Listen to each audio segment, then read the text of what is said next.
Hello friends, हाल ही में केंद्र सरकार ने भारतीय सेना में भर्ती को लेकर अग्निपथ स्कीम लॉन्च की है, जिसका काफ़ी विरोध किया जा रहा है। क्या आपको पता है अग्निपथ स्कीम में भर्ती कैसे होगी, ट्रेनिंग कैसे होगी, सैलरी कितनी मिलेगी? इन सभी जानकारियों के बारे में बात करते हैं। भारतीय सेनाओं में भर्ती के लिए केंद्र सरकार के रक्षा मामलों की कैबिनेट कमेटी ने अग्निपथ योजना लॉन्च की है।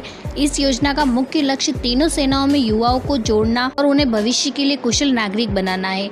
इस योजना के तहत भर्ती किए जाने वालों को अग्निवीर कहा जाएगा। रक्षा मंत्री राजनाथ सिंह ने कहा कि अग्निपथ योजना से निकले जवानों को बहुत सारे राज्यों, पब्लिक सेक्टर, अंडरटेकिंग मंत्रालयों में नौकरी में प्राथमिकता दी जाएगी। अग्निवीर बनने की योग्यता क्या होगी? अग्निपथ योजना के तहत पुरुष और महिला दोनों को अग्निवीर बनने का मौका दिया जाएगा। 17.5 साल से लेकर 21 साल तक के युवा इस सेवा में शामिल होने के लिए योग्य माने जाएंगे। वर्तमान में सेना के जो मेडिकल और फिजिकल स्टैंडर्ड है वही मान्य होंगे। 10वीं और 12वीं पास कर चुके युवा अग्निवीर बन सकते हैं। अग्निपथ में भर्ती कैसे होगी? अग्निपथ योजना के तहत 17.5 साल से 21 साल के युवाओं को सेना में भर्ती किया जाएगा। इन्हें 10 हफ्ते से लेकर 6 महीने तक की ट्रेनिंग दी जाएगी। इन जवानों को holographic night fire control system से लैस किया जाएगा। साथ ही हैंड हेल्ड टारगेट सिस्टम भी जवानों के हाथ में दिए जाएंगे। 4 साल नौकरी के बाद क्या होगा? इस तरह चुने गए कैंडिडेट्स अग्निवीर के तौर पर 4 साल तक सेना में काम करेंगे। 4 साल की सेवा के बाद अग्निवीर सेना की नौकरी छोड़ देंगे। इसके बाद भी समाज में स्किल्ड नागरिक के तौर पर वे अनुशासित जीवन जी सकेंगे।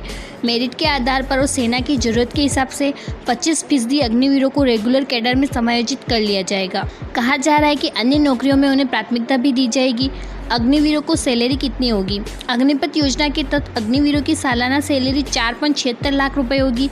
चौथे साल में ये सैलरी बढ़कर 6.92 लाख रुपए हो जाएगी। इसके अलावा रिस्क और हार्डशिप पैकेज अलग से दिया जाएगा। सेना में 4 साल की सेवा पूरी करने के बाद करीब 11.7 लाख रुपए एकमुश्त ब्याज समेत दिया जाएगा। यह पैसा इनकम टैक्स के दायरे से बाहर होगा। शहीद या हादसे का शिकार होने पर क्या होगा? Army chief general Manoj Pande ने बताया कि अगर इस सेवा के दौरान कोई जवान शहीद होता है तो उसके परिवार को पूरा इंश्योरेंस कवर मिलेगा। इसके अलावा शहीद के परिवार को सेवा निधि समेत लगभग 1 करोड़ रुपए दिए जाएंगे। इसके अलावा शहीद की बची हुई सेवा की पूरी सैलरी भी परिवार को मिलेगी। सेवा के दौरान अगर जवान दिव्यांग हो जाते हैं तो दिव्यांगता के प्रतिशत के हिसाब से करीब 44 लाख रुपए मिलेंगे। सेवा निधि के अलावा बची हुई सेवा काल की पूरी सैलरी भी जवान को दी जाएगी।